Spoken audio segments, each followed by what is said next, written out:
Bismillahirrahmanirrahim. Assalamualaikum warahmatullahi wabarakatuh. Alhamdulillah wassalatu wassalamu ala Rasulillah wa asyhadu an la ilaha illallah wahdahu la syarikalah wa asyhadu anna Muhammadan abduhu wa rasuluh. Allahumma shalli ala Muhammad wa ala alihi wa sahbihi wa la haula wa la quwata illa billah wa ba'du.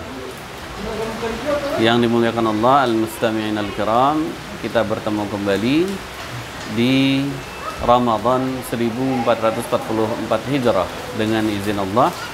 Pada kesempatan yang berbahagia ini sedikit akan berbicara tentang asma Allah yang paling masyhur, asma Allah yang paling dikenal, yakni Ar-Rahman dan Ar-Rahim.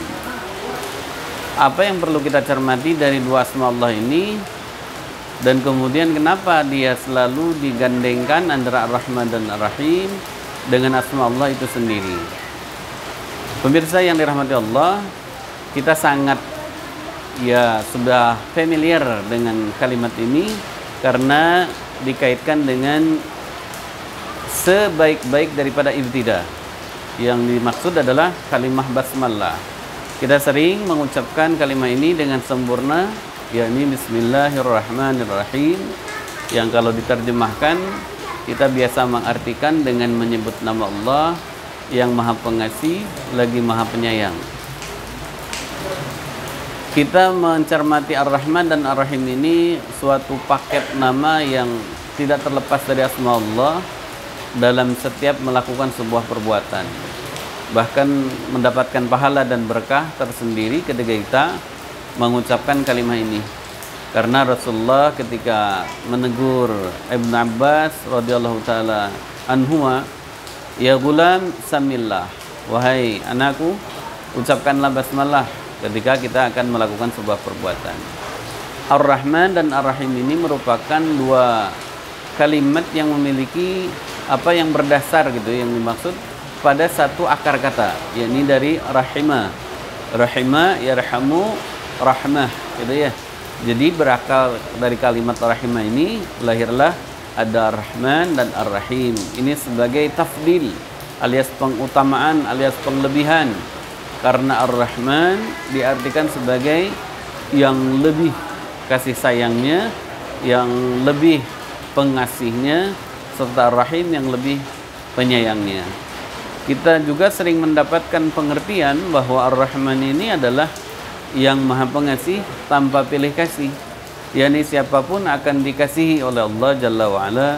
Makhluk Allah yang berbentuk dan yang bersifat seperti apapun, hatta yang baik maupun yang buruk, kalau dalam liputan Ar-Rahman ini semuanya dikasihi oleh Allah.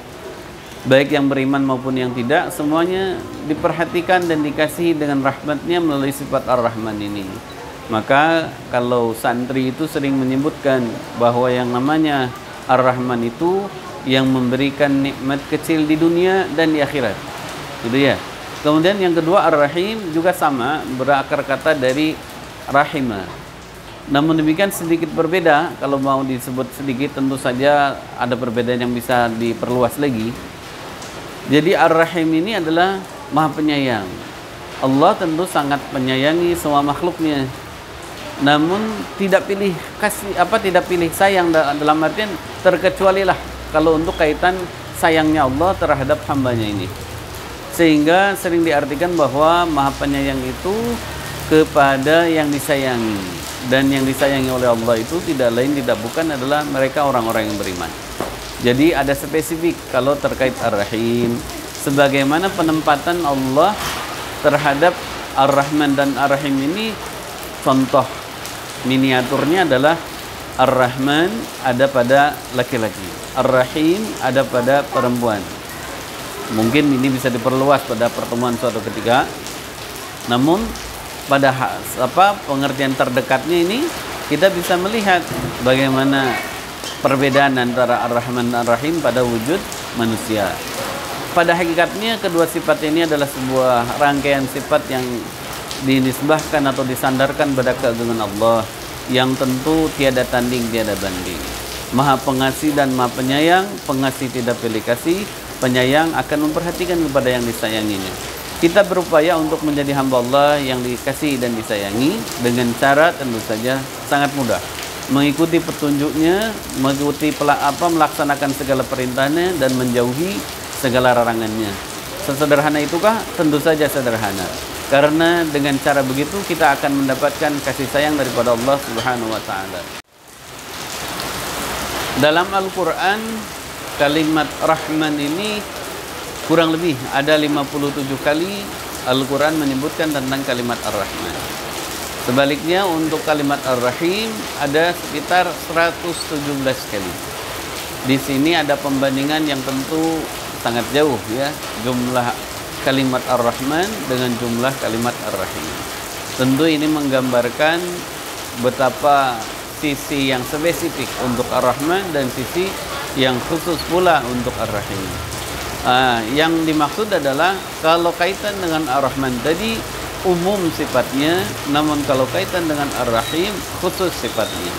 Artinya siapapun kalau untuk Ar-Rahman akan diberikan rahmatnya, akan diberikan diberikan nikmatnya.